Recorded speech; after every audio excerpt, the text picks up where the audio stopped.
Hey guys, Basement Horrors here, and today I'm going to be telling you one of the scariest things that's ever happened to me. And I already know from the title and from what I just said that people are going to think it's fake or even exaggerated or something along those lines, and I just want to say that it's not at all. Like, this really did happen and it still scares me. And before I start the actual story, I just think it's important to mention that my mom and dad are not together. They had me at a very young age, and I just ended up going with my mom. And there's never really been like a court-issued visitation hour type thing. It's just been since I was about 5 years old that I would go over there about every Friday. And so, yeah, like I said, I started doing that when I was 5. And I didn't ever spend the night there until I was maybe 9 years old. And this is like one of the first times, but I would go over to my dad's house about every Friday to see my dad, obviously, and to hang out and play with my little brother and sister, my sister is 3 years younger than me and my brother's 2 years younger than me. So we would hang out and play, do whatever kids do, and it was just a lot of fun. They both have the same mom, but it's a different mom than mine. All my siblings are half siblings. I don't have like a full sibling. They're all half. But I still consider them to be full siblings because, I'm pretty much close with all my siblings and I love them all dearly. And yeah, I know we're cool. But when I was around 9 to 11, I started spending the night at my dad's house for the first time in my life, and it was always pretty fun, except that being in like a new place, especially at night, because when it's night, everything looks different than it does during the day. So being in this new place during the nighttime was just really different, and I wasn't very comfortable with it. I wanted to be there, but I just wasn't used to being somewhere else besides my house or my grandma's house, where I grew up till I was about 3 in my grandma's house.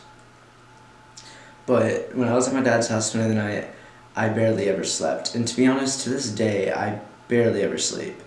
I sleep, but I get maybe 3 to 4, maybe 5 hours a night on average, and even if I try to go to sleep early. And so it's just not that good of a sleep for me because I don't go there that often, and I just don't sleep that well in places that's not my own bed.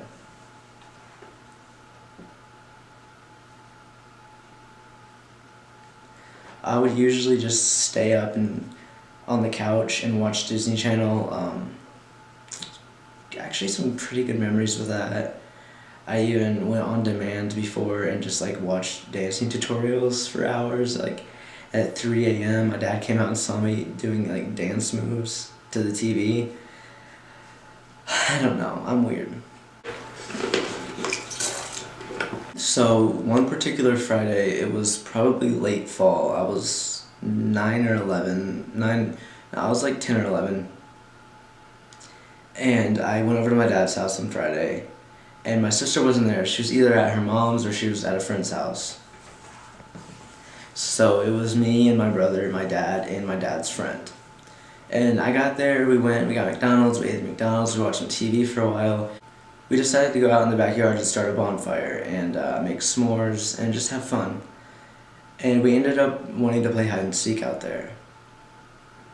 So we would just switch the teams, and on this particular time, it was me and my brother trying to find my dad and his friends. So we went up to the big tree in the backyard, put our hands like this, counted to 60, and then we went to go look. We checked all the places in the backyard. We knew that the house was off limits for hiding, and so we went around to the side yard on the left side of the house. And yeah, we went out, and the driveway was right here. We're right here in the side yard, and then right over here is the neighbor's yard next to us. So we're just in the little grassy strip. And then there was this old truck my dad was working on because he's a mechanic, not professionally. Professionally he's a welder, but he works on cars and he's great at it. So there's just this old black truck that he'd been working on, and we went around to it, and we're like looking around everywhere in the side yard. It wasn't that big of an area, but it was dark and there was a lot of stuff. And we hear this little girl laughing, and it scared the crap out of us, obviously, because, I mean, our sister wasn't there, and there was no other little girls up at like 10 o'clock at night, you know, while we're outside. So we just like freeze, just standing right there. And then like we're just like looking at each other, and all of a sudden our dad and his friend just jumps out of the truck, laughing their asses off because my dad's friend is the one who made the little girl laugh noise. And you know, we were pretty mad at that at first, but then we ended up laughing with them, you know, whatever. We ended up thinking it was pretty funny that they scared us so badly.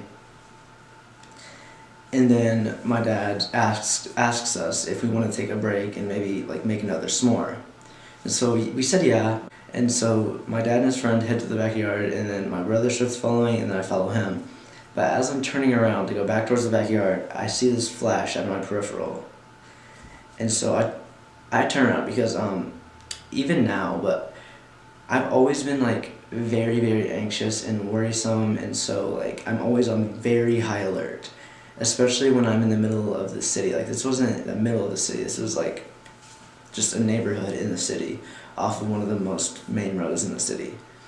And so I'm always on high alert, especially at nighttime in a place where I'm not, you know, used, like it's unfamiliar territory at night, like close to the big city. So I'm definitely on high alert. So I'm pretty sure that's the only reason I saw this flash, because my brother didn't see it and my dad and his friend were already in the backyard. So I immediately turn around, and as I'm turning back around, I see another flash, and now I can tell where it's coming from.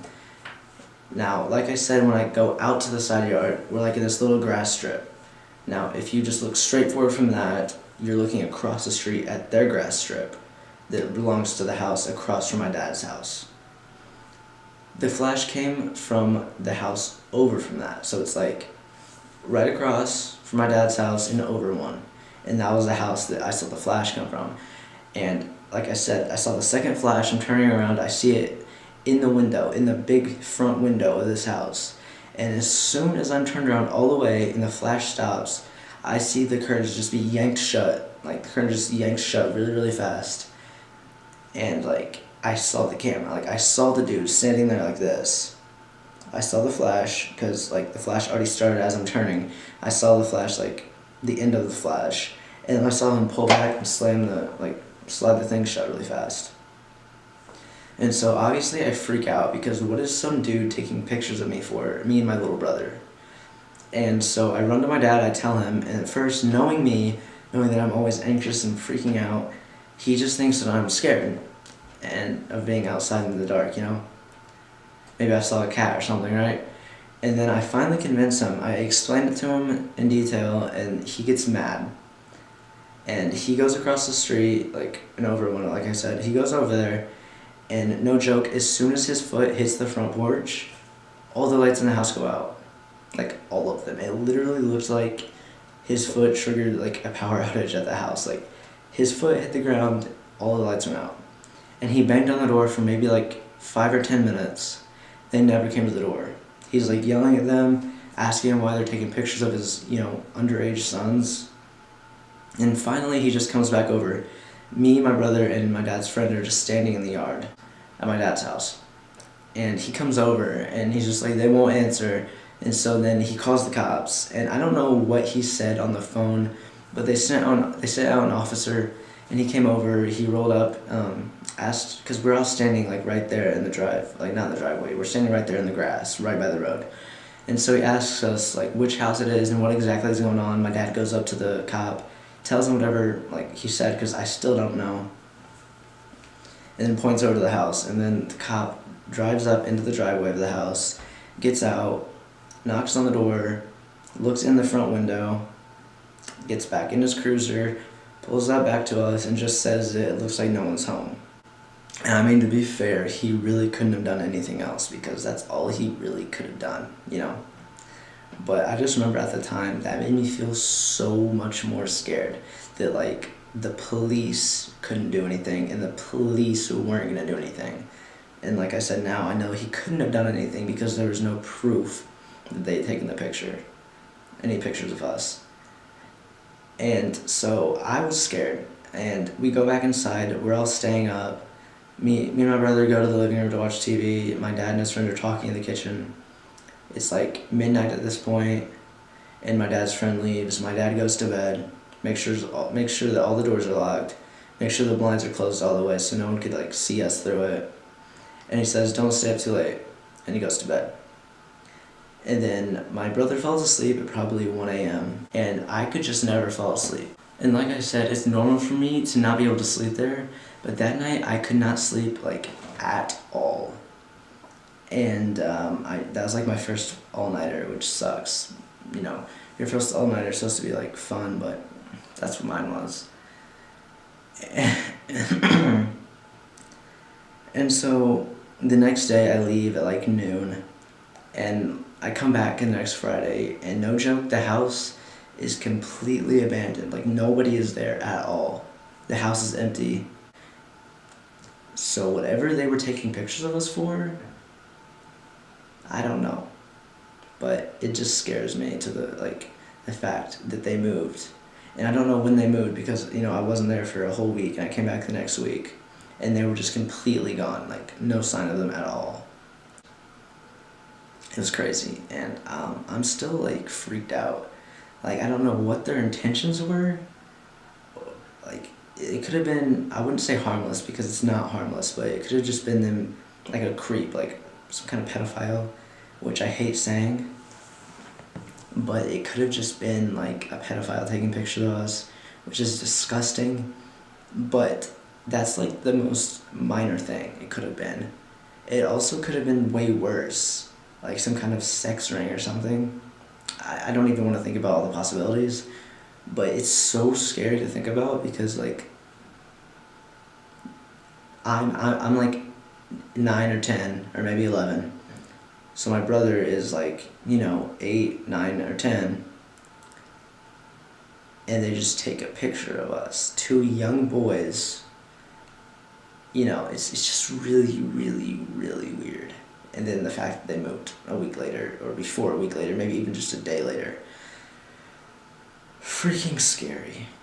And that's seriously one of the scariest things that's still ever happened to me in my entire life. It just still freaks me out, especially with all the younger brothers I have. And it worries me that people are creeps, and you have to watch out. I'm gonna end the video here because there's not really much else to say about this, but if you have any ideas, like other ideas of why they could have been taking pictures of us, let me know. And until next video, have a horrific day.